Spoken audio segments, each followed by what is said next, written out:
चलो, क्या है तीसरे चैप्टर का नाम? Money and credit. ये जब हमने शायद मैंने जब सिखाया था तभी भी 21 दिन में हो गया था। अब रिवीजन भी 21 दिन में हो जाएगी। छोटा सा चैप्टर है, इंटरेस्टिंग है। इसमें बातें बहुत करी थी, लोन कैसे आता, कौन कैसे देते, कितने परसेंटेज, सब याद है क्या? आधे जनों को है आधी चीजें याद, बाकियों को भी याद आ जाएगा। चलो, तो money as a medium of exchange. सबसे पहले क्या बोला कि transactions are made in money because a person holding money can easily exchange it for any commodity or service that he or she might want. अब देखो क्या हुआ, अब समझो मेरे पास पैसे ही नहीं, मेरे को देख के लगता कि है पैसे। 8 वाले बोलते ये ऊपर भर के पूरा पैसा है।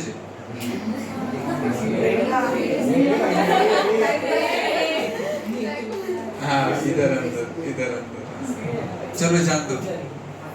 तो मैं क्या बोलता सुनो ना, तो अगर मेरे पास पैसे है नहीं लेकिन मुझे कुछ खरीदना है, समझो मोबाइल फोन खरीदना है, तो कैसे खरीद सकते? है ही नहीं ना पैसे। तो मैं क्या बोलूंगा, मैं शॉप पे गया, उसको बोला एक काम करो, मैं आपके बच्चों को सिखाता और आप मेरे को मोबाइल फोन दो। ऐसे हो सकता क्या? हो सकता ना। अगर रहेंगे उसके बच्चे 8, 9, 10, 11, 12 ऐसी फाउंडेशन में तो हो जाएगा फिर अपना काम। लेकिन अगर है ही नहीं, वो 7th में, फिर उसका अकेले को सिखा अगले साल सिखा तो फोन अभी दे दो आप। या फिर अगर है ही नहीं बच्चे, फिर प्रॉब्लम है, या उनके बच्चों को सीखना नहीं है। जान दो, उनके बच्चे होशियार है, उनको सब आता, उनको सीखने का नहीं है। ऐसे बहुत सारे अलग अलग प्रॉब्लम आ सकते हैं। या फिर वो बोले कि नहीं, मेरे को क्लास वगैरह मैंने दूसरी तरफ ज्वाइन कर लिया, तो फिर ये टाइम पे कुछ कर नहीं सकते। अब मोबाइल फोन जान दो, मेरे को जाके कैल्सी खरीदने का था। अब कैल्सी कितने का आता? 150, 200, 300 रुपए का। अगर अच्छा लिया तो 300 का। ये मैंने खरीदा था 70 रुपए में, 2-3 साल पहले, अभी तक चल रहा है अच्छे से। तो 70 रुपए के लिए मैं क्या क्लास लूंगा? आधा घंटा। आधे घंटे के लिए बच्चों को भेजो, मैं क्लास लेता है, कर सकते क्या? अभी मोबाइल फोन तो भी 20-25 हजार का आता, उतनी अपनी फीस साल भर की तो हो जाएगा काम। लेकिन इसका कैसे करने का? 150 रुपए की कैल्सी के लिए आधा घंटा भेजो। वो बोला आने जाने में जितना खर्चा होगा पेट्रोल का। तो फिर क्या होता कि जनरली अपन जब गुड्स या सर्विस एक्सचेंज करते, इसमें बहुत सारे प्रॉब्लम्स आते। इसलिए मैंने क्या किया, सीधा एक्सचेंज नहीं कर रहे अपन। मैंने क्या बोला, इसको एक बीच में कोई मीडियम लाओ, समझो गोल्ड। तो मैं आपको सर्विस दूंगा, आप मेरे को गोल्ड देना, और फिर मैं किसी और से सर्विस या गुड्स लेके ये गोल्ड उसको दे दूंगा। समझा? मेरे को आपसे समझो फोन चाहिए, और मेरे को किसी और से, मेरे को आपसे फोन चाहिए, और किसी को मेरे से ट्यूशन चाहिए। लेकिन आपको ट्यूशन नहीं चाहिए, किसी और को ट्यूशन चाहिए, लेकिन उसके पास फोन है नहीं मेरे को देने को। तो समझ रहे कि प्रॉब्लम क्या रहा? आप मेरे को फोन दे सकते लेकिन आपको ट्यूशन नहीं चाहिए, उसको, वो मेरे को फोन दे नहीं सकता लेकिन उसको ट्यूशन चाहिए। तो इसलिए मैंने क्या किया, आपसे फोन लिया, आपको पैसे दिए, और इससे पैसे लेके इसको ट्यूशन दिया। तो इसको बोलते हैं मीडियम ऑफ एक्सचेंज। तो पैसों को अपन as a medium of exchange use करते हैं। समझा? In the absence of money, both the parties have to agree to sell and buy each other's commodity. तो अगर पैसे रहते ही नहीं तो आपको मेरे से बड़े जबरीच क्लास लेना पड़ता, और तभी आप मेरे को फोन दे पाते। लेकिन अब ऐसे है क्या? नहीं, क्योंकि अपने पास मनी है। This is known as double coincidence of wants. In a barter system, double coincidence of wants is essential.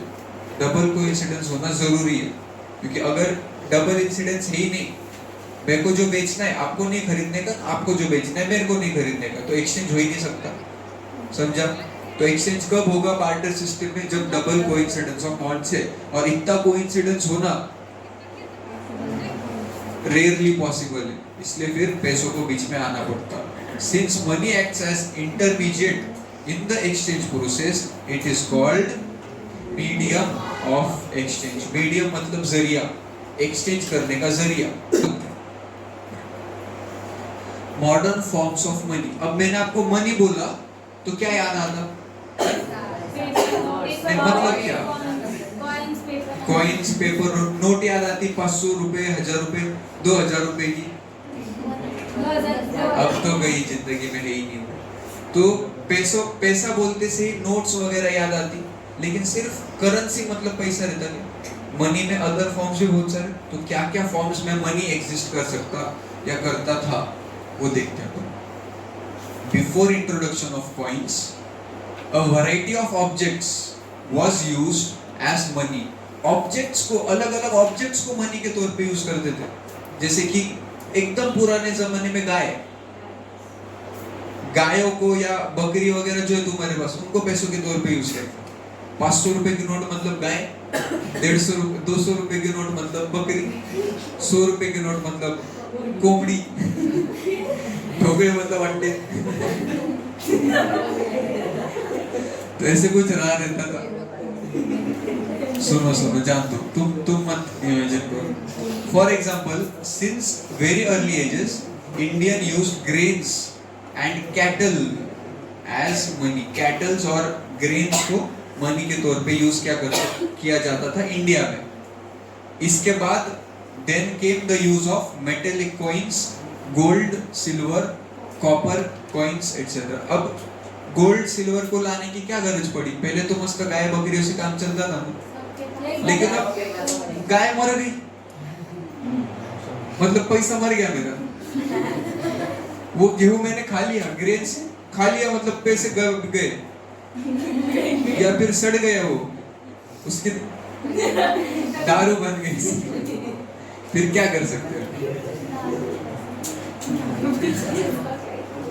तो दारू तो as a medium of exchange नहीं हो तो बेकस लग जाएगी. तो इसलिए क्या हुआ कि जो लिविंग ऑब्जेक्ट्स है ना, उसको अपन पैसों के तौर पे यूज नहीं किया जा सकता था. इसलिए फिर क्या किया कि हमने नॉन लिविंग थिंग्स जैसे कि metallic coins, gold, silver, copper, इसको मनी के तौर पे यूज किया. लेकिन फिर धीरे धीरे आगे जाके क्या समझा कि यार ये गोल्ड सिल्वर जो है ना, ये बहुत रेयर है, इतना ज्यादा क्वांटिटी में प्रेजेंट नहीं है और इसका भाव बहुत ज्यादा है. अब एक गोल्ड का कॉइन है, अगर उसमें मैंने 5 रुपए लिखा, मतलब 5 रुपए का हो गया, लेकिन सेम तो 50,000 या 1 लाख रुपए का रहेगा. फिर उसको 5 रुपए के तौर पे यूज करना परवड़ता कि नहीं परवड़ता. अब समझो, अपन जो कॉइन्स यूज करते, पहले के जमाने में ना कॉपर के कॉइन आते थे, 5 पैसे 10 पैसे के कॉइन कॉपर के हुआ करते थे. लेकिन कॉपर का भाव इतना बढ़ गया कि वो कॉइन जो है ना 10 पैसे का, अगर वो कॉपर के तौर पे आप उसको बेचो तो 2 रुपए में बिकता था. फिर लोग क्या करेंगे, सारे कॉइन्स इकट्ठा करके उसको मेल्ट किया, उसका कॉपर का ब्लॉक बना के बेच डालो. समझा तुमको? तो जैसे जैसे टाइम बीता, तो जो भी अपन मेटल मनी के लिए यूज करते थे ना, उस मेटल की कॉस्ट बहुत बढ़ गई. इसलिए फिर दूसरा मेटल, फिर दूसरा मेटल, फिर दूसरा मेटल यूज करना चालू किया हमने. फिर मेटल से गए at the end of the day वही तक के. इसलिए फिर अभी पेपर लिया. बस मैंने पेपर लिया, पेपर पे लिखा 10,000, ये हो गई नोट 10,000 की. लेकिन फिर क्या, वो सब ने छापना चालू किया. सब जन लिख रहे 500 रुपए, 10,000 रुपए, 20,000 रुपए, सब अमीर. ऐसे चलेगा क्या? नहीं. फिर इसलिए क्या, फिर आरबीआई आया और आरबीआई ने नोट छापनी चालू की. समझो आरबीआई का फुल फॉर्म क्या है? तो सबसे पहले अलग अलग ऑब्जेक्ट्स यूज किया जाते थे, जैसे कि ग्रेन्स और कैटल. उसके बाद मेटेलिक कॉइन्स आए. और अब जो मॉडर्न फॉर्म ऑफ मनी है, इसमें करेंसी आता है. करेंसी मतलब क्या? Paper notes and coins. Currency छोड़ के भी और कुछ है, लेकिन अभी तो फिलहाल करेंसी है. करेंसी में रहता paper notes and coins. Modern currency is not made up of precious metals such as gold, silver and copper, and they are neither of everyday use. मतलब ग्रेन्स और कैटल भी नहीं है और प्रीशियस मेटल्स भी नहीं है. मतलब वो जो पेज है, रोजमर्रा की जिंदगी में कुछ काम का ही नहीं है. वो इतने से पेज से क्या करेंगे आप? ना नोट्स बना सकते, ना कुछ और यूज कर सकते. इतने से paper. It is accepted as medium of exchange because it is authorized by government. मतलब वो ना प्रीशियस मेटल है ना कुछ काम का है, तो फिर उसकी इतनी वैल्यू क्यों? क्योंकि वो गवर्नमेंट ने ऑथोराइज करा है। आपको पता है नोट पे क्या लिखा हुआ रहता?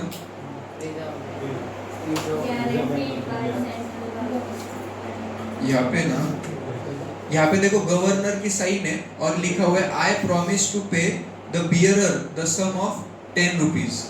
आई promise to pay the bearer the sum of 10 rupees मतलब क्या? बियरर मतलब क्या? जिसके हाथ में ये नोट है। अब समझो ये गिर गई आणि फटक से माही ने उठाई, तो किसकी हो गई नोट? माही की। पैसों का ऐसे रहता, जिसके हाथ में वो पैसा उसका हो गया। अब अभी समझो मेरे को किसी ने फीस पे, अनुज ने फी पे करी, तो मैंने क्या रजिस्ट्रेशन करा है कि कुछ ये 10 नोट आज से मेरे हो गए? कुछ नहीं, ले लेते अपन बस जेब में डाल के अपने हो गए वो, क्योंकि ये बियरर के तौर पे काम करता है। जैसे चेक, अब समझो चेक गिर गया, तो जिसके ने उठाया उसका हो गया चेक?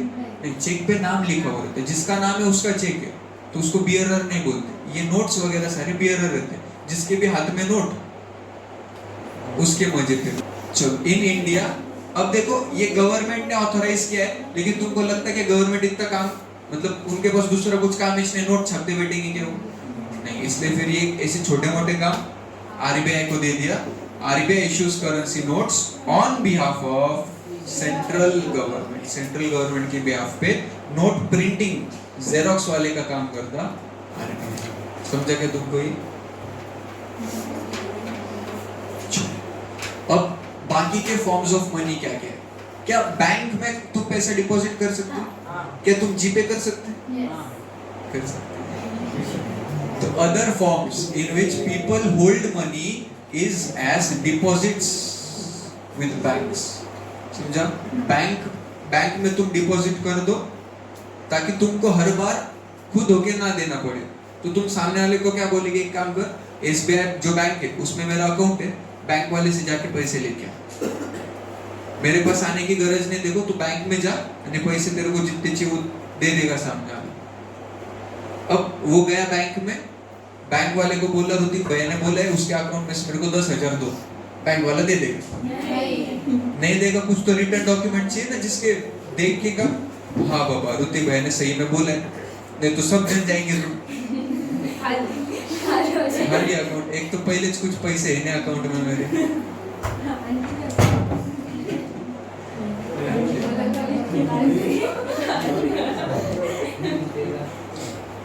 तो इसलिए ना फिर चेक करके एक चीज बनी। चेक क्या रहता? चेक है ना ऑर्डर रहता है। मैं बैंक को ऑर्डर कर रहा कि चेक पे जिसका नाम लिखा है उसको मेरे अकाउंट में से उतने उतने पैसे दे दो।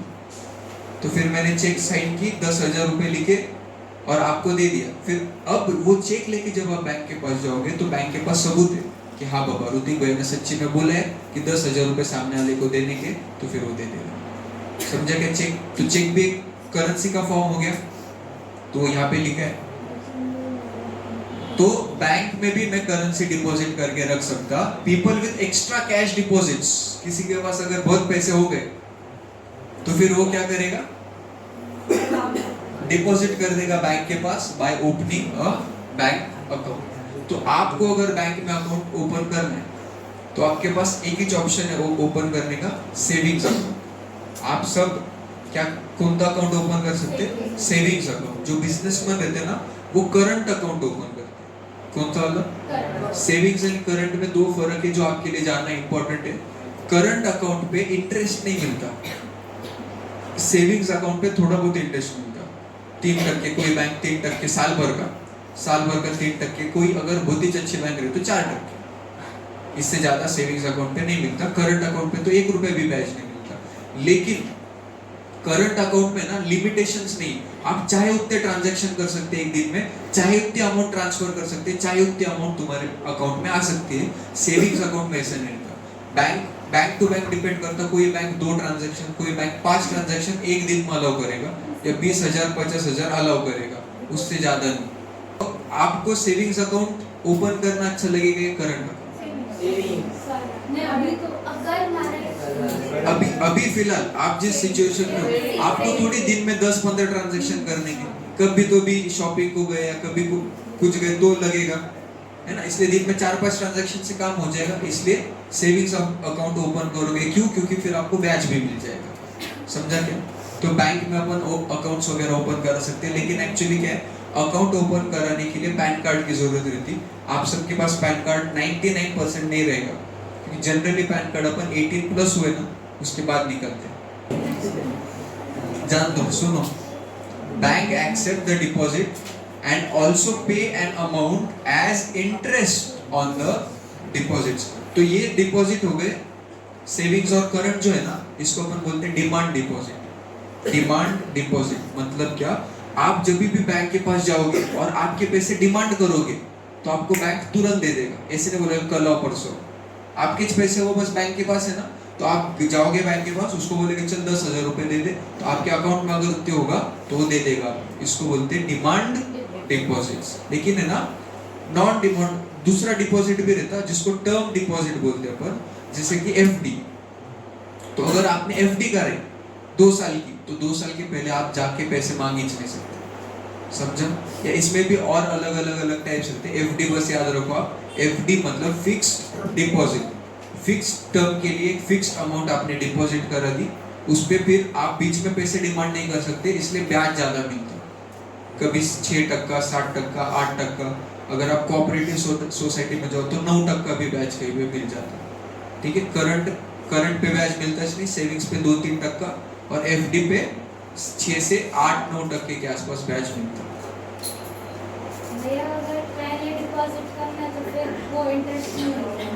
हाँ, पहले अगर विथड्रॉ करा लिया तो फिर जितने पैसे आपने डिपॉजिट किए थे उतने पैसे मिलेंगे, ब्याज मिलेगा इसमें। वो अलग बैंक टू बैंक डिपेंड करता है। In this way people's money is safe with the bank and it earns amount as interest। तो अगर बहुत सारा पैसा है किसी के पास, तो इसे घर में रखना सेफ है क्या? कोई भी आके आसानी से चुरा के लेके जाएगा। इसलिए अपन क्या करते हैं, बैंक में डिपॉजिट करेंगे। तो इससे 2 फायदे हो गए, एक तो पैसा सेफ भी हो गया और दूसरा इंटरेस्ट भी मिल गया, तो इनकम भी हो गई। अब क्या लगता है आपको, बैंक क्यों इंटरेस्ट वगैरह देता है? बैंक को क्या फायदा? मतलब मेरे पैसे बैंक के पास है और बैंक मेरे को एक्स्ट्रा पैसे दे रहा, मतलब सेफ भी रख रहा पैसे। यस, एक नंबर। वो आगे अपन करेंगे डिस्कस। सुनो, people also have the provision to withdraw the money. मैं जाके पैसा विथड्रॉ कर सकता as and when they require, इसलिए अपन इसको डिमांड डिपॉजिट्स भी बोलते हैं। Since demand deposits are accepted widely as means of payment along with currency, they constitute money in the modern economy। तो डिमांड डिपॉजिट्स भी करेंसी के साथ साथ मनी कहलाएंगे। मतलब मनी में अब तो 2 चीजें आ गई, करेंसी और डिमांड डिपॉजिट। करेंसी में भी 2 चीजें रहती हैं, नोट्स, करेंसी नोट्स आणि कॉइन्स। आणि डिमांड डिपॉजिट्स में भी मैंने आपको 2 अकाउंट बता दिए, करंट आणि सेविंग्स। DD मतलब demand deposit offer another interesting facility known as cheques. A check is a paper instructing the bank to pay specific amount from the person's account to the person in whose name the check has been issued। तो मैंने मेरे नाम का check है, उस पे लिखा समझो सिद्धि का नाम, और उधर लिखा 10 रुपए 10,000 रुपए 10,000 रुपए। अरे वो चेक 20-25 रुपए का रहता है एक, उसमें 10 रुपए लिखना पड़ेगा नहीं। समझो 10,000 रुपए लिखा, तो इसका क्या मतलब है? ये सिद्धि को दे दूंगा, सिद्धि जाएगी बैंक के पास, और बैंक क्या बोलेगा कि ऋतिक भैया के नाम का चेक है, मतलब ऋतिक भैया के अकाउंट से पैसे निकालेंगे और सिद्धि के अकाउंट में ट्रांसफर करेंगे, सिद्धि को कैश दे देंगे। वो डिपेंड करता है चेक किस टाइप का। चेक में भी अलग अलग वैरायटी रहती है, बेयरर चेक, अकाउंट चेक या क्रॉस चेक रहता। अब वो जो सवाल था मेरा कि बैंक वाला अपने को ब्याज क्यों देता, उसका जवाब है क्या? यस, क्योंकि वो अपने पैसे यूज कर रहा। अब समझो ये आपका फोन है, मैंने 1 साल यूज किया, तो क्या आप कुछ मेरे से पैसे डिमांड करेंगे? रेंट बोल के जो रहता, अब ये मम्मी का रूम है, मैं यूज करता, तो मेरे को रेंट पे करना पड़ता मम्मी को, पता है आपको? 10,000 रुपये महीना रेंट लेती मम्मी मेरे से।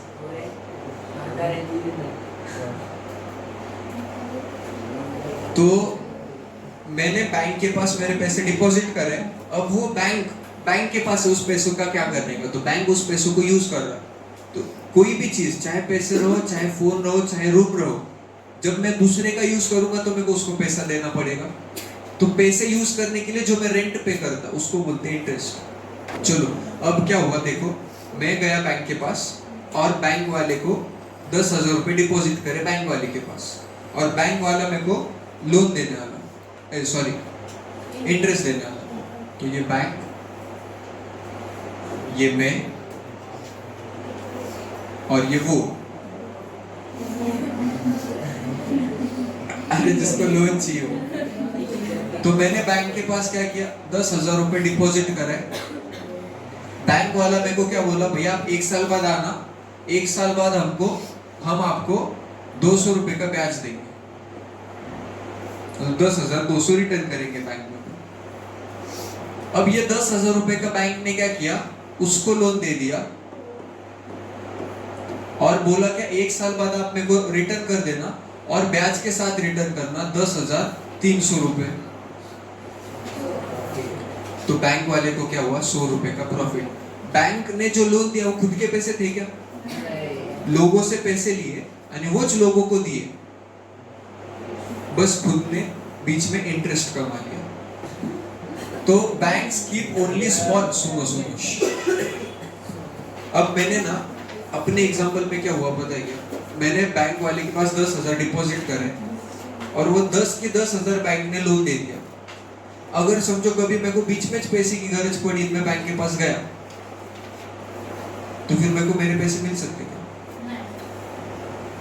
बैंक वाले के पास पैसे नहीं ना, उसने तो पूरा लोन दे दिया, तो फिर नहीं मिलेंगे, तो ये रिस्क है।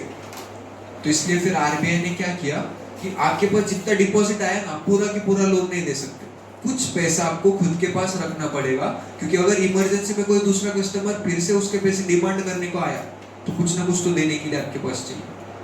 तो जितने भी पैसे आए पूरे के पूरे लोन बैंक नहीं बांट सकता। तो यहाँ पे क्या बोला है, banks keep only a small portion of their deposits as cash with themselves as provision to pay the depositors who might come to withdraw the money on a given day. कभी भी कोई भी आके विड्रॉ कर सकता है, इसलिए फिर बैंक वाले को खुद के पास थोड़े से पैसे रखने पड़ेंगे। बाकी का जो मेजर पोर्शन है उसका क्या करेगा, बैंक सामने वाले को लोन दे देगा। In this way, the bank mediate between those who have surplus funds and those who are in the need of funds. जिसके पास ज्यादा पैसे उसको डिपॉजिटर बोलते हैं, जिसको पैसे की गरज है उसको बोरोवर बोलते हैं। अब डिपॉजिटर रहना अच्छी बात है या बोरोवर? थोड़ा सा ऑफ टॉपिक, डिपॉजिटर रहना अच्छी बात है बोरोवर? डिपॉजिटर। क्यों डिपॉजिटर? इंटरेस्ट मिलता है। इंटरेस्ट कितना मिलता? 8%, 10% पकड़ लो, बहुत अच्छे बैंक है 15%। लेकिन अगर तुमने बोरो किया, बोरो करने से बिजनेस एस्टेब्लिश किया, तो बिजनेस में डबल टिबल चौबल होते पैसे। वो डिपॉजिट जो तुम एफडी वगैरह करते उसमें डबल होने को 7-8 साल लग जाते, इधर 2 साल 3 साल में पैसे डबल टिबल 10 गुना भी हो जाते। जो तुम बैंक को ब्याज भरेंगे, तुमने लोन लिया, उस पर इंटरेस्ट भर रहे तुम बैंक को, तो वे फिर उससे तुम्हारा प्रॉफिट कम होता तो तुम्हारा टैक्स भी बचता, क्योंकि ज्यादा प्रॉफिट है तो ज्यादा टैक्स भरना पड़ेगा। समझा? तो ये पुराना ख्याल था कि डिपॉजिटर रहना अच्छी बात है, मेरे को ब्याज मिल रहा। आजकल के जमाने में बोरोवर रहना अच्छी बात है। तुम बोरो करो, उससे भी अच्छा खर्चा करने के लिए बोरो नहीं करने का, मैं तो बोरो किया मैंने उड़ा डाले पैसे सारे, ऐसे बोरो किया, उससे बिजनेस एस्टेब्लिश किया या लैंड में इन्वेस्ट किया। अब लैंड में जनरली ज्यादा रिटर्न मिलता, तो समझो मैंने 50 लाख रुपए का लोन लिया, उससे जमीन खरीदी, वो जमीन के 3-4 साल बाद 70 लाख हो गए, तो 20 लाख रुपए का प्रॉफिट हो, उसमें से 10 लाख भी अगर बैंक को दिया इंटरेस्ट के तौर पे, तो भी मेरे पास 10 लाख रुपए बाकी। समझा क्या तू?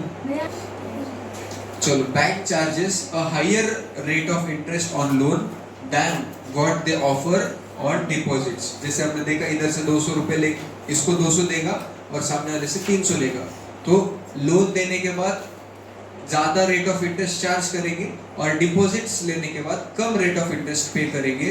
जो डिफरेंस आया दोनों में वो बैंक का रहता इनकम। ठीक है, अब दो अलग अलग क्रेडिट सिचुएशन। तो ये अभी जो हमने डिस्कशन किया कि लोन लेना भी अच्छी बात रहती, तो समझो मैंने लोन लिया, जमीन में इन्वेस्ट किया, जमीन का भाव बढ़ गया, तो वाह क्या बात, बहुत पैसे कमा लिए मैंने, क्योंकि जिस पैसे से जमीन खरीदी थी वो पैसे मेरा था क्या, वो लोन लिया हुआ था, प्रॉफिट हो गया, पैसे चुका दिए, जो 10 लाख रुपए बचे मेरे हो गए, मेरे जेब में गए, तो पैसे मेरे थे भी नहीं, फिर भी मेरे को प्रॉफिट हुआ, क्या बात। लेकिन अगर दूसरी सिचुएशन सोचो तुम कि वो जमीन का भाव बहुत कम हो गया, फिर लोन तो मेरे को रिपे करना पड़ने वाला, तो उस केस में मेरे जेब से पैसे जाएंगे, और अगर मेरे जेब में पैसे है ही नहीं पहले से, फिर मेरे को जेल में जाना पड़ेगा और कुछ होगा, बहुत कुछ होगा। हाँ फिर हाँ ऐसे भी सोच सकता है मैं कि फिर दूसरा लोन लूंगा और वो लोन से जो पैसा है उससे पुराना लोन चुकाया, लेकिन वो लोन को भी तो पैसे देने पड़ेंगे, तो फिर तीसरा लोन ऐसे लोन ले लेके फिर मेरी जिंदगी भी उसमें चली जाएगी। इसको बोलते हैं डेट ट्रैप, समझा। तो क्रेडिट मतलब loan refers to an agreement in which the lender supplies the borrower with money. Lender मतलब कौन, जो लोन दे रहा है, और बोरोवर मतलब कौन, जो लोन ले रहा है। तो ये जो लोन दे रहा है और जो लोन ले रहा है, इन दोनों के बीच में एक एग्रीमेंट हुआ, उस एग्रीमेंट को अपन क्या बोलते हैं, क्रेडिट। तो या तो मनी या गुड्स और सर्विस सप्लाई कर रहा है in return for the promise of future payment, कि आगे जाके मैं आपको आपके पैसे चुका दूंगा। इस एग्रीमेंट को अपन बोलते हैं लोन या क्रेडिट। अब दो अलग अलग सिचुएशंस दिए आपके बुक में, उसमें सबसे पहला है सलीम का। Salim obtains credit to meet the working capital needs. अच्छा, वर्किंग कैपिटल क्या रहता है, आपके टेक्स्ट बुक का है नहीं, लेकिन फिर भी मैं को आपको इसको वर्किंग कैपिटल क्या रहता है। देखो, वर्किंग मतलब काम करने के लिए, कैपिटल मतलब पैसा। तो रोजमर्रा की जिंदगी में काम करने के लिए जो पैसा लगता, उसको अपन बोलते हैं वर्किंग कैपिटल। अब समझो मेरे को है ना, मैंने 10 करोड़ रुपए का लोन लिया, उसमें से 8 करोड़ रुपए की जमीन खरीदी, 1 करोड़ रुपए में मस्त उधर फैक्ट्री कंस्ट्रक्ट करी, 90 लाख रुपए की मशीनरी लाई, बचे कितने पैसे, 10 लाख। फिर 10 लाख रुपए में से 8 लाख रुपए की एफडी करी, बचे कितने। क्या आपको लगता है मैं 2 लाख रुपए से बिजनेस कर सकता हूँ? क्यों नहीं? मेरे पास इतनी बड़ी जमीन है, इतनी बड़ी फैक्ट्री है, उसके अंदर इतनी बड़ी मशीन है, लेकिन रॉ मटेरियल खरीदने के लिए पैसे लगेंगे, रॉ मटेरियल खरीदने के लिए पैसे नहीं, लेबर को देने के लिए पैसे नहीं, जो उस पे हर महीने में इंटरेस्ट भी तो भरना पड़ेगा लोन पे, उसके लिए मेरे पास पैसे नहीं, समझा। तो जो भी पैसे आए वो अगर मैंने कहीं ना कहीं इन्वेस्ट करे, लैंड में कर दिए या मशीनरी में कर दिए, बिल्डिंग में कर दिए, तो मेरे पास जेब में कुछ ना कुछ कैश चाहिए, ताकि अगर रॉ मटेरियल आए तो उसको पैसा देना पड़ेगा, रेंट पे करना पड़ेगा, सैलरी देनी पड़ेगी, इलेक्ट्रिसिटी बिल भरना पड़ता। तो ये छोटे मोटे खर्चे के लिए जो पैसा लगता, उसको अपन बोलते हैं वर्किंग कैपिटल। तो सलीम ने क्या किया, लोन लिया उसके वर्किंग कैपिटल के नीड्स के लिए, ताकि वो प्रोडक्शन कर पाए। ये जो क्रेडिट था उसने हेल्प किया उसको कि ऑनगोइंग एक्सपेंसेस मीट कर सके, प्रोडक्शन के, प्रोडक्शन टाइम पर कंप्लीट कर सके, और उसकी अर्निंग्स भी बढ़ा दी। तो लोन लिया, इसलिए जो काम चल रहा था वो अच्छे से चलते रहा, ज्यादा प्रोडक्शन हो पाया, टाइम पर बना, इसलिए टाइम पे बेचा, टाइम पे बेचने से टाइम पे पैसे आए, उसकी अर्निंग्स बढ़ गई। तो लोन उसके लिए अच्छा साबित हो गया, बुरा अच्छा साबित हो गया, क्योंकि उसकी अर्निंग बढ़ गई। Credit therefore plays a vital and positive role in this situation. तो अब सुनो, दूसरी सिचुएशन क्या है। In rural areas main demand for credit is for crop production, which involves considerable cost on seeds, fertilizers, water, electricity, etc. तो generally rural area में खेती बाड़ी होती, तो खेती के लिए पैसे लगते क्या, लगते पैसे,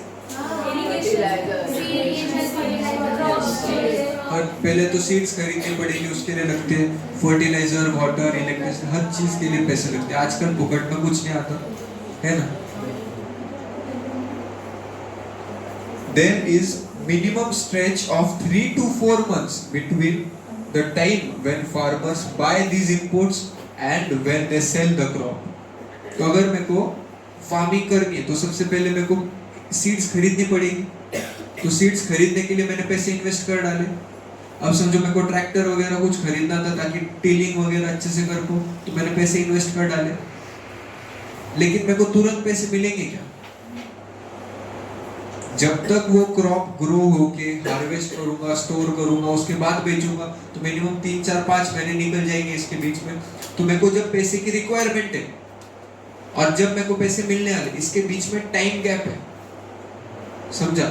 अगर समझो मेरी पानी पूरी वाली स्टॉल है तो मेरे को पैसे आज सुबह लगेंगे ताकि पूरी खरीद सकूं और शाम तक पूरी बेच के पैसे रिकवर हो गए। समझा? तो ये इसको एफएमसीजी बोलते हैं, फास्ट मूविंग कंज्यूमर गुड्स। पैसे लगने में और पैसे फिर से आ जाने में ज्यादा टाइम नहीं है। तो मेरे को आज शाम को जो मैंने पैसे कमाए, कल सुबह मैं उससे दूसरी पूरी खरीदूंगा, कल शाम तक बेच दूंगा, अगले दिन फिर से आ जाएंगे पैसे मेरे को वो खरीदने के लिए रॉ मटेरियल। लेकिन फार्मिंग में ऐसे नहीं, मेरे को पैसे कभी तो भी मिलेंगे, उसके बाद समझो 2-3 महीने में फिर से ग्रो नहीं कर सकता वहाँ पे क्रॉप, मेरे को 2-3 महीने रुकना पड़ेगा। तो जब 2-3 महीने रुकूंगा तो जो मेरे पास पैसे थे वो खर्चा तो होते रहेगा। फिर अगले टाइम फिर से मेरे को सीड्स खरीदने के लिए पैसे चाहिए, वो किधर जाएंगे फिर? इसलिए लोन जरूरी रहता। समझा क्या तुमको? तो रीपेमेंट जो है, अब क्योंकि मेरे को लोन लिया मैंने इनपुट्स खरीदने के लिए, तो लोन चुकाने के लिए मेरे को रुकना पड़ेगा ना। जब तक वो सामान बेचूंगा पैसे आएंगे, उसके बाद लोन रीपे करेंगे। तो ये जो रीपेमेंट है ये किस पर डिपेंडेंट है दोस्तों? On the income from the farming. तो फार्मिंग मतलब वो चीज बेची, उसके बाद पैसे आए, तो जितने पैसे आएंगे उस पर डिपेंड करता है मैं लोन रीपे कर सकता है। अगर पैसे आए नहीं तो फिर रीपेमेंट कर ही नहीं सकता। फिर वो बोलेगा अरे भैया क्या है ना, बहुत खराब चल रहे, फार्मिंग हुई नहीं, जान दो, लोन मत दो। ऐसे करेंगे क्या? बिल्कुल भी नहीं। घर पे आएंगे, घर पे घर का सामान वगैरह जो भी, 1-2 बच्चे जाएंगे बेटा के लिए। अरे जी तो अपने क्या फर्क पड़ता, और हो जाएंगे।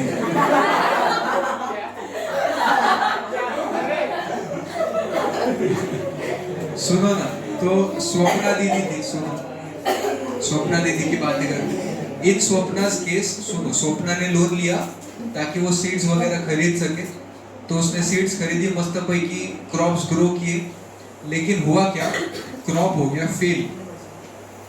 अपने जैसा था वो। तो फेलियर हुआ क्रॉप का, इसलिए रीपेमेंट इम्पॉसिबल हो गया, क्योंकि उसको क्रॉप्स बेच के पैसे आए नहीं, तो अब रीपेमेंट होगा कैसे?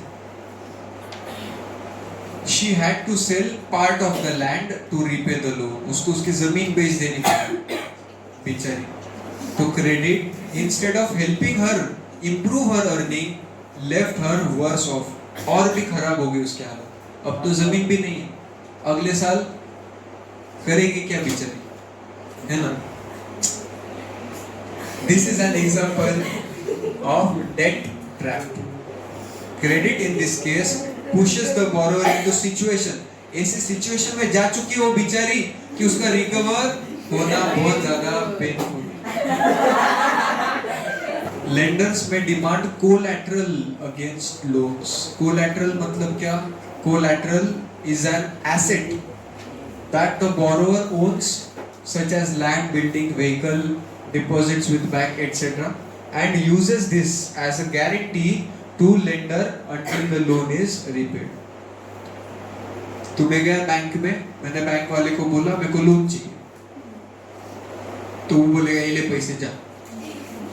ऐसे होगा क्या? बहुत कुछ पेपर वर्क होगा, उसके बाद मेरे को कोलैटरल भी मांगा जाएगा। कोलैटरल मतलब क्या? एक एसेट। अच्छा, एसेट मतलब क्या? कोई भी चीज जिससे हमें पैसे यस, एसेट मतलब एक कोई भी चीज जिससे मेरे को पैसों का इनफ्लो हो सकता, या उसको मैं यूज कर सकता। अगर यूज किया तो भी फायदा होगा, और अगर उसको बेच दूं तो मेरे को पैसा मिलेगा। समझा? तो अभी समझो मेरे पास लैंड है, तो वो लैंड को मैंने क्या किया, एज अ कोलैटरल रख दिया बैंक के पास, तब जाके बैंक मेरे को लोन देगा। समझा? अगर मेरे पास कुछ है ही नहीं तो बैंक मेरे को लोन देगा नहीं? क्यों नहीं? क्योंकि उनको गारंटी आप क्या रीपे करोगे, अगर रीपे नहीं किया मैं तो क्या? तो कवर करने के लिए नहीं। हाँ, तो उनको गारंटी चाहिए कि अगर भैया ने रीपे भी नहीं किया तो वो जो भैया का एसेट अपने पास है उसको बेच देंगे और फिर पैसे रिकवर कर लेंगे। ठीक है?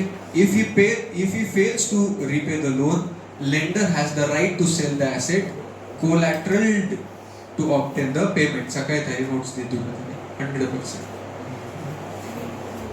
Interest rate, collateral and documentation requirement and mode of repayment together comprises what is called terms of credit. तो ये जो टॉपिक का नाम है दोस्तों, terms of credit, इसमें चार चीज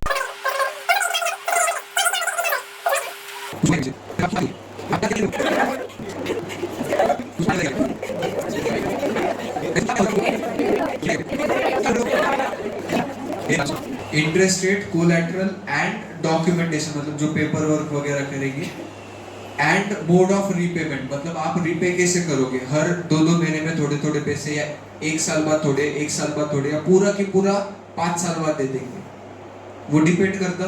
तो वो जो भी सारी चीजें ना लोन लेते वक्त ही अपन फाइनलाइज करेंगे, बाद में नको उगज। तो पहले मैंने बोला था कि 8% बाद में 10% ले रहा मैं सामने वाले से, ऐसे हो सकता क्या? नहीं, तो इंटरेस्ट का जो रेट है ये पहले फिक्स कर डालेंगे अपन। कोलैटरल के तौर पे क्या एसेट रहेगा ये पहले से ही फिक्स हो जाएगा। अब समझो अगर ये घर मैंने कोलैटरल रखा ना, तो जब तक वो लोन एग्जिस्टिंग है तब तक ये घर पे बैंक का नाम रहता है। पता है आपको, मेरे नाम पे नहीं रहेगा ये घर, मतलब मैं बेच नहीं सकता उसको। 7/12 सुना है कभी?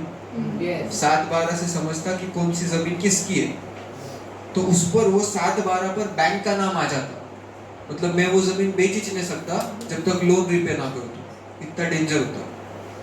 व्हीकल लोन वगैरह लेते अपन, तो जब भी व्हीकल लोन लेके अगर मैंने गाड़ी खरीदी तो वो गाड़ी मेरी नहीं, वो बैंक के नाम पे रहती गाड़ी। तो टर्म्स ऑफ क्रेडिट मतलब ये चारों चीजें आती। they may vary depending on the nature of lender and borrower। तो अलग अलग लेंडर्स, अलग अलग बैंक के भी अलग अलग रूल्स रहते, प्लस नॉट नेसेसरी लेंडर हमेशा बैंक ही हो, कोई नॉन बैंकिंग कंपनी भी रहती जो लोन देता।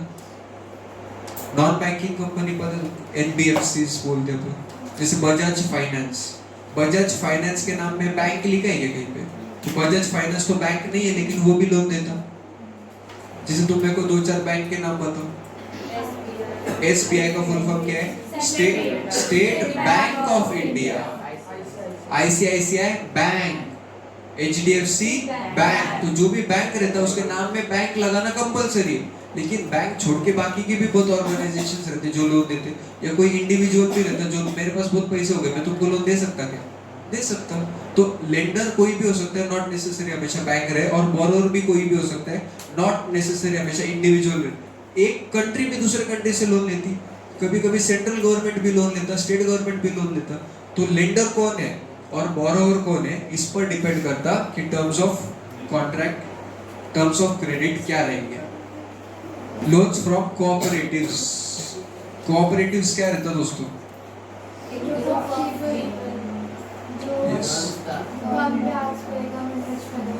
यस, जैसे कोऑपरेटिव सोसाइटीज वगैरह आपने सुना रहेगा। तो इस क्या हुआ, मैं गया बैंक के पास, बैंक को बोला मैंने लोन चाहिए मेरे को, तो बैंक बोली मैं आपसे 18% पर एनम ब्याज लूंगी।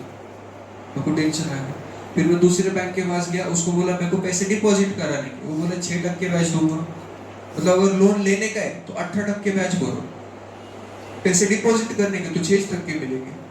इसलिए मैंने क्या किया, आप सबको इकट्ठा किया, आपको बोला ऐसे ऐसे हो रहा, आप सबने बोला हाँ भैया मेरे साथ भी ऐसे हो रहा। तो आप में से बहुत सारे जन है जिसको पैसे डिपॉजिट कराने के, आप में से बहुत सारे जन है जिसको पैसे लोन के तौर पे चाहिए। तो हमने मिलके क्या किया, एक कोऑपरेटिव सोसाइटी फॉर्म करी, जिसको पैसे डिपॉजिट कराने के वो डिपॉजिट करेंगे, और जिसको लोन लेने का उस पैसे में से लोन ले लेंगे अपन। तो जब आप डिपॉजिट करेंगे तो 6 के जगह पे 10% ब्याज मिलेगा। आप खुश हो गए। जिसको लोन चाहिए वो 18 की जगह पे 12% ब्याज भरेगा, तो वो भी खुश हो गया। तो इधर क्या हो गया, सब जन खुश हो गए। इसको बोलते कोऑपरेटिव लेकिन कोऑपरेटिव का क्या रहता कि जो मेंबर्स है ना उस कोऑपरेटिव के, बस वही लोन ले सकते हैं, लोन दे सकते हैं, और किसी को ट्रेड करना वहाँ पे अलाउड नहीं रहता। Formal sector credit in India. Among the formal sector, कल हमने देखा था ऑर्गेनाइज्ड अनऑर्गेनाइज्ड सेक्टर, तो फॉर्मल सेक्टर की बात हो रही। Among the formal sector loans are loans from the banks and cooperatives. तो ये जो बैंक और कोऑपरेटिव है फॉर्मल सेक्टर है। The informal lenders include money lenders, traders, employers, relatives and friends. तो friends तो मेरे को नहीं लगता कभी लोन वगैरह देंगे, वो तो बाहर कुछ खिलाने को भी नहीं ले जाते आसानी से। ले जाते अच्छा, नसीब वालों। आज रचित लेके जा रहा है तुम सबको, संयम लेके जा रहा है। तो सुनो ना, एम्प्लॉयर्स मतलब कौन?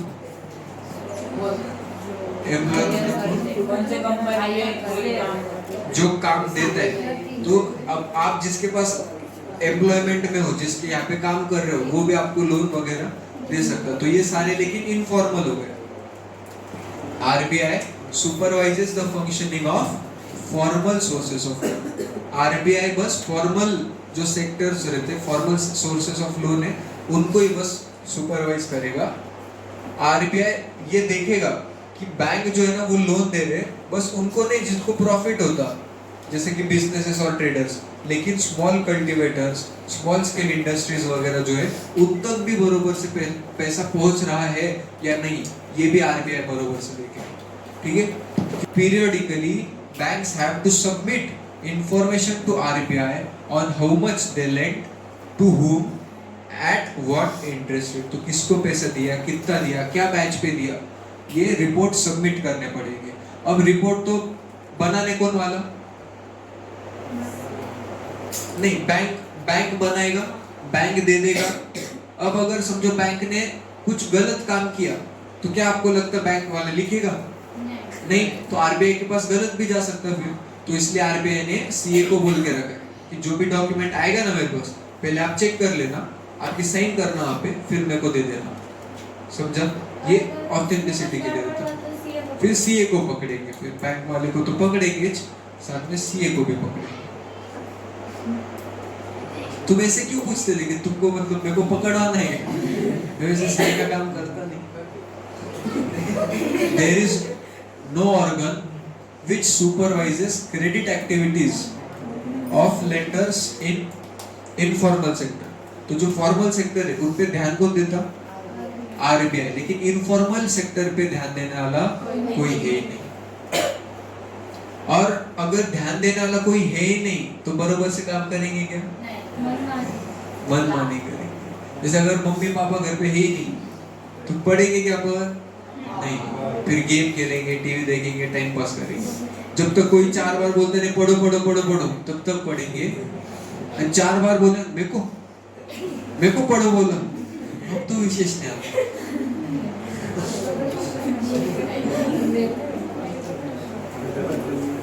अलग ही चीज के हाँ मैसेज करती।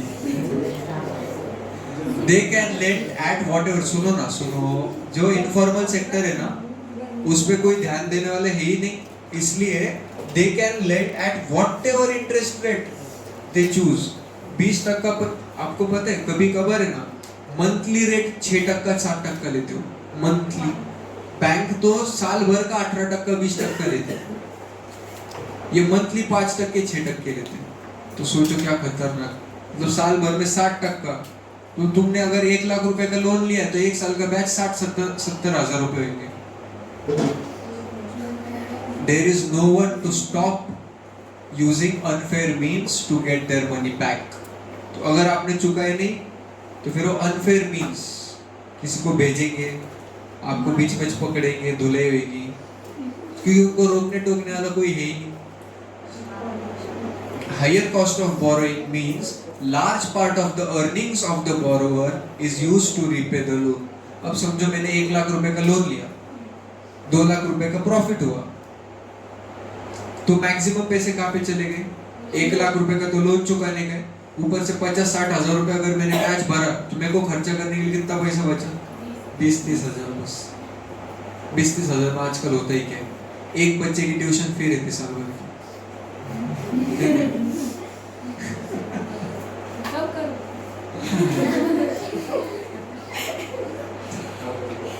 अब तुम्हारे लिए 20-30 हज़ार क्या है? हाँ ये लो भैया 20 क्या 50 हज़ार लो, बहुत पैसे हैं हमारे पास। इसलिए फिर मैं बोला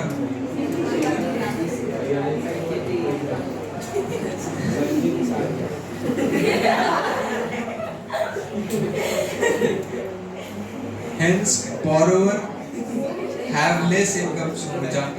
सुनना, तुम अपने अपने थाली में झांको कितना है, लोगों को नजर मत लगाओ, कमा रहा बेचारा। Hence, borrower have less income left for themselves. In certain cases, high interest rate of borrowing can mean that the amount to be repaid is greater than the income of the borrower. मतलब मेरा profit 1.5 lakh और मेरे को चुकाने के 1,60,000, मतलब 10,000 extra चुकाने के, जितने मैंने कमाए नहीं उससे ज्यादा तो रीपे करने का। ठीक है, इस चीज से क्या होगा? डेट ट्रैप में फंस जाऊंगा फिर मैं।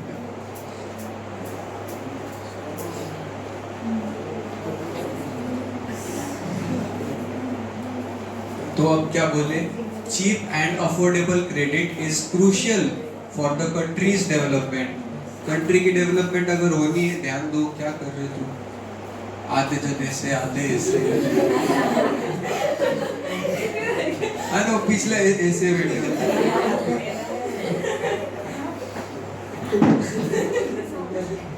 मेरे को पता है कितना बोर होता है, मेरे को पता है, लेकिन अपन कितने आजू बाजू की बातें कर रहे हो, फिर भी तुमको अगर बोर हो तो कूद जाओ तुम यहाँ से।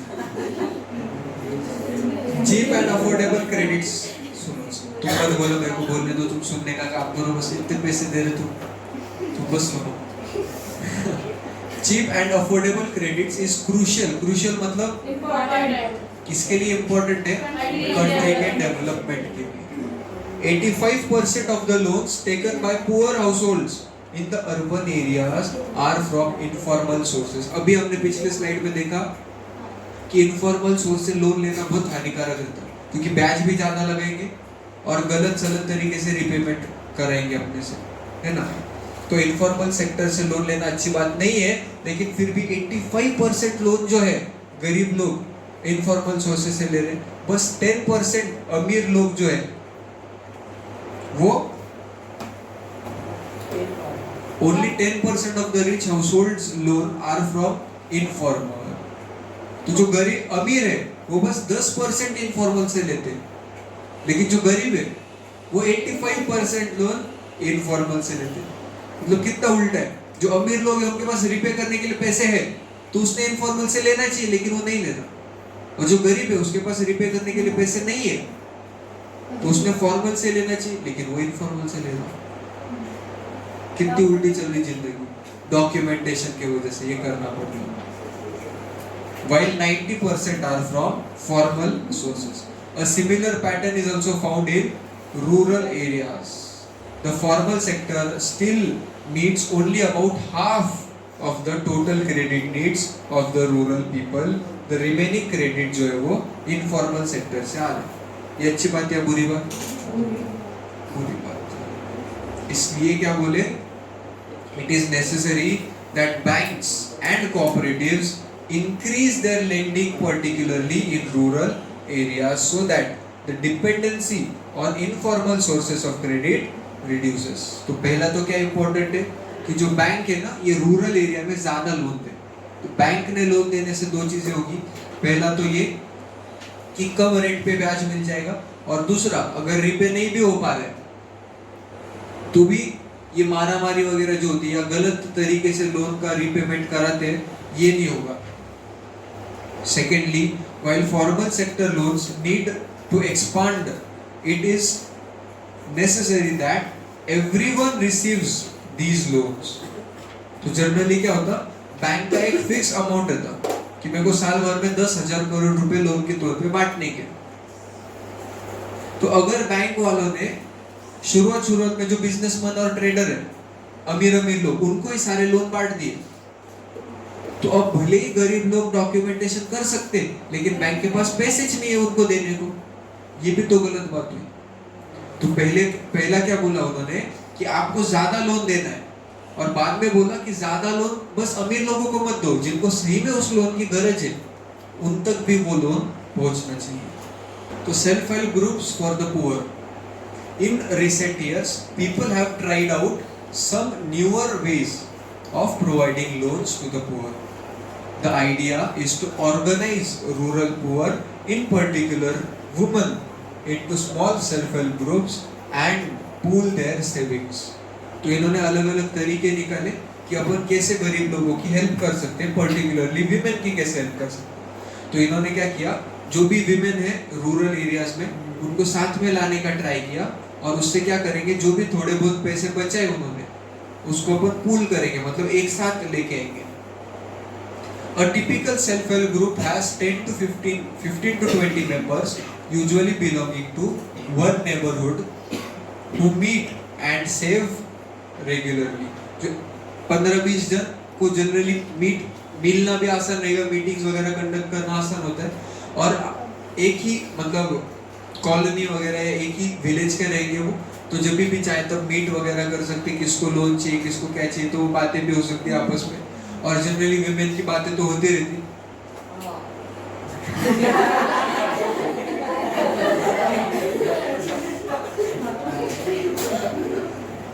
आपको बड़ा पता है, members can take small loans. सुनो, तो जो मेंबर है ना, सब जन क्या करेंगे, उनका जो भी सेविंग्स है वो पूल करेंगे, और जिनको भी लोन चाहिए तो वो छोटे मोटे लोन ले सकते हैं इस ग्रुप से, to meet their needs. The group charges interest on these loans, but this is still less than what the money lender charges.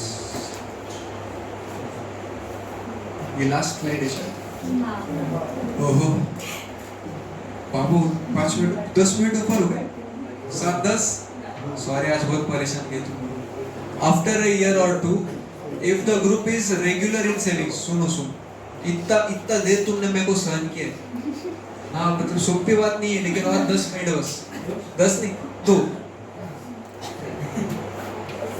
After a year और 2, if the group is regular in saving, it becomes eligible for availing loan from the bank.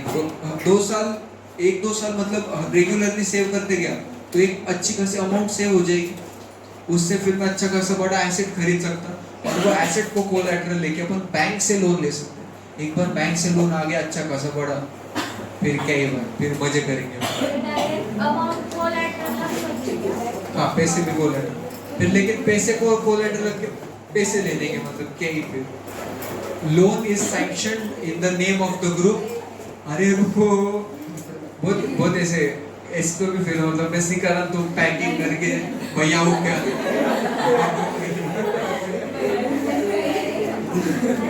And is meant to create self-employment opportunities for the member. Thus,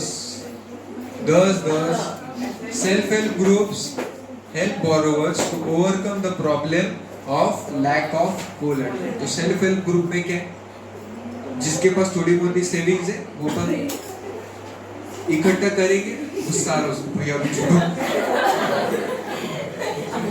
जो थोड़ी बहुत savings है वो अपन pool करेंगे, और जिसको भी लोन चाहिए थोड़ा वगैरह तुम लोन ले सकते, स्मॉल अमाउंट बोला था, और 1-2 साल बाद अगर तुम रेगुलरली सेव करते गए फिर एक बड़ा अमाउंट अपन लोन ले सकते।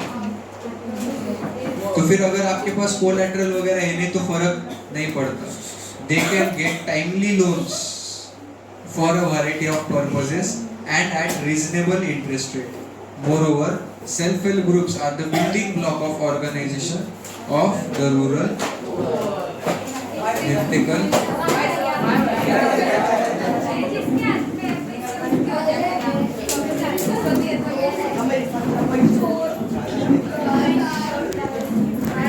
Bye.